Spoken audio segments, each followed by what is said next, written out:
ঢ্যাঁড়স একটি অতি পরিচিত সহজলভ্য সবজি। এই ঢ্যাঁড়স দিয়ে আমরা নানা রকম রেসিপি বানিয়ে থাকি। তবে বন্ধুরা, গরম জলের মধ্যে ঢ্যাঁড়স আর একটা টমেটো দিয়ে দুর্দান্ত স্বাদের একটা রেসিপি নিয়ে আমি হাজির হয়ে গেছি। এটা বানানো যেমন সহজ, তেমনি গরম গরম ডাল ভাতের সাথে খেতেও ভীষণ ভালো লাগে। এমনকি রাত্রে রুটিতেও আপনারা পরিবেশন করতে পারেন। ছোট থেকে বড় সবাই কিন্তু চেয়ে চেয়ে খাবে। এই রেসিপিটি বানানো এতই সোজা যে কেউ খুব সহজেই বানিয়ে ফেলতে পারবে। আর সামান্য কিছু উপকরণ দিয়ে খুব সহজেই বানিয়ে ফেলা যায়। আর এর স্বাদ মুখে লেগেই থাকবে। যারা ঢেঁড়স খেতে চায় না, তারাও কিন্তু চেটেপুটে খেয়ে নেবে। বন্ধুরা, আপনারা তো ঢেঁড়সের অনেক রকম রেসিপি বানিয়েছেন, তবে আমার মতন করে যদি একবার বানান, আশা করছি আপনাদের ভীষণ ভালো লাগবে। যে সকল বন্ধুরা আমার এই ভিডিওটি দেখছেন, তাদের কাছে অনুরোধ রইল আমার এই রেসিপিটি সম্পূর্ণ দেখার জন্য। নমস্কার বন্ধুরা, ইজি কুক চ্যানেলে আপনাদের সবাইকে স্বাগত জানাই। চলুন শুরু করছি। এই দারুণ স্বাদের ঢেঁড়সের রেসিপি বানানোর জন্য আমি আমার ছাদ বাগানে চলে এসেছি। দেখুন কত সুন্দর ঢেঁড়স হয়েছে। এই রকম গ্রো ব্যাগে করে আমি কতগুলো পটে আমি ঢেঁড়স চাষ করেছি। তো তার থেকে আমি আমার প্রয়োজন মতন ঢেঁড়স তুলে নেব। দেখুন কত সুন্দর হয়েছে। বন্ধুরা, আপনারা বলে ফেলুন তো, আপনাদের কার কার এরকম ছাদ বাগানের শখ আছে? তারা কিন্তু অবশ্যই আমাকে কমেন্টে জানাবেন।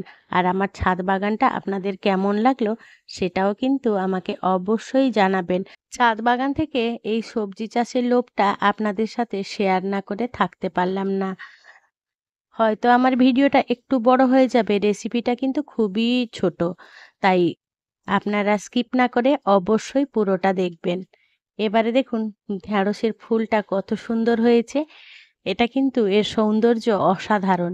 কাছ থেকে দেখলে যেন মুগ্ধ হয়ে যায়। ঢ্যাঁড়সগুলো নিয়ে চলে এসেছি আমার প্রয়োজন মতন। প্রথমে আমরা এই রেসিপিটি যে বানাবো, ঢ্যাঁড়স কিন্তু কাটার কোনো প্রয়োজন নেই। প্রথমেই আমরা এরকম গোটা ঢ্যাঁড়সগুলোকে বেশ ভালো করে ধুয়ে পরিষ্কার করে নিতে হবে। আমি জল পাল্টে পাল্টে ৩-৪ বার ধুয়ে নিয়েছিলাম। এবারে মূল রান্নার জন্য গ্যাসের কাছে চলে এলাম।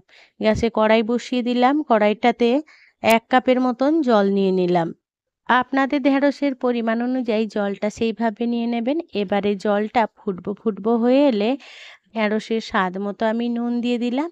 এবারে ধুয়ে রাখা গোটা ঢেঁড়সই দিয়ে দেবো। দিয়ে একটু নুন জলের সাথে ভালো করে মিশিয়ে নেব।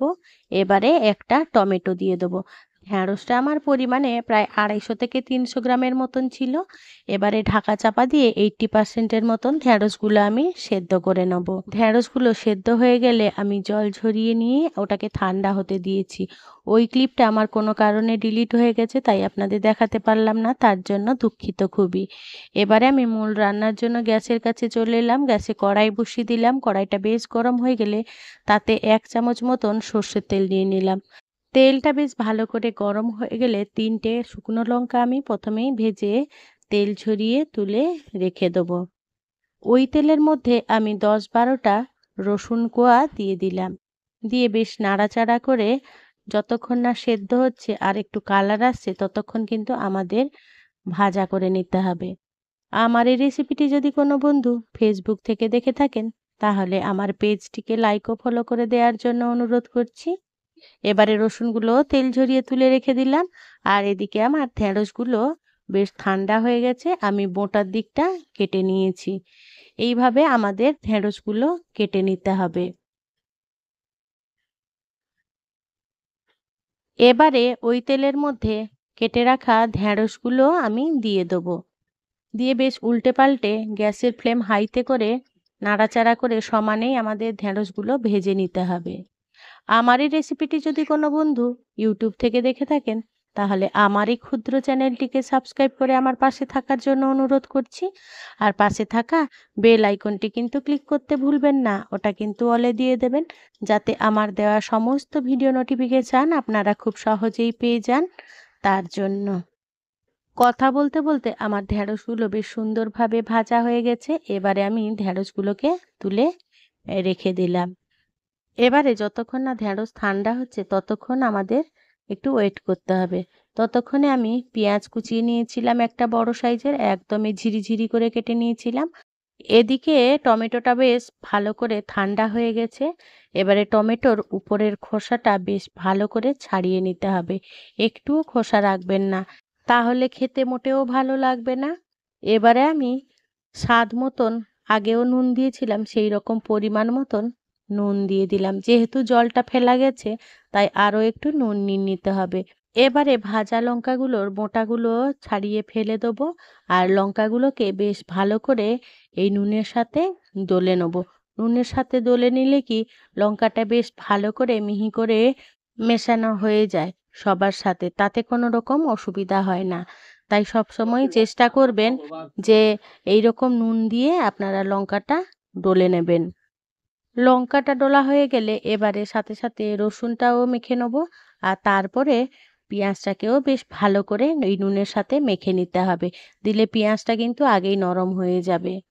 এবারে দেখুন, লঙ্কা, পেঁয়াজ, রসুন বেশ ভালো করে হাত দিয়ে আমি মেখে নিয়েছিলাম। পেঁয়াজটা দেখুন খুব সুন্দরভাবে নরম হয়ে গেছে। এবারে আমি টমেটোটাকে বেশ ভালো করে চটকে নেব।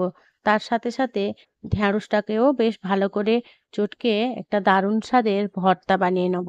বন্ধুরা, এইভাবে কি কোনোদিন ঢ্যাঁড়সের ভর্তা বানিয়েছেন? যদি না বানিয়ে থাকেন তাহলে অবশ্যই এই পদ্ধতিতে একবার বানিয়ে দেখবেন। আর যদি বানান, আমাকে অবশ্যই কমেন্টে জানাবেন যে এইভাবে ভর্তাটা বানিয়ে আপনাদের কেমন লাগলো। এবারে সমস্ত উপকরণগুলোকে বেশ ভালো করে বেশ মেখে নিতে হবে। দেখুন কতটা সুন্দর হয়েছে। আপনারা চাইলে এখানে কাঁচা লঙ্কাও ব্যবহার করতে পারেন। এবারে উপর থেকে ২ চামচ মতন কাঁচা সর্ষের তেল ছড়িয়ে দিলাম। কাঁচা সর্ষের তেল কিন্তু আগে দেবেন না, তাহলে মোটেও মাখার সুবিধা হবে না। পরেই দেবেন। কাঁচা সর্ষের তেলের ফ্লেভারটা কিন্তু অসাধারণ হয় এই ভর্তা। এবারে দেখুন আমি পরিবেশন করে নিয়েছি। কতটা সুন্দর হয়েছে, আর উপর থেকে একটু ডেকোরেশন করে নিয়েছিলাম কাঁচা পাকা লঙ্কা দিয়ে, আর উপর থেকে ১ চামচ মতন কাঁচা সর্ষের তেল ছড়িয়ে দিলাম।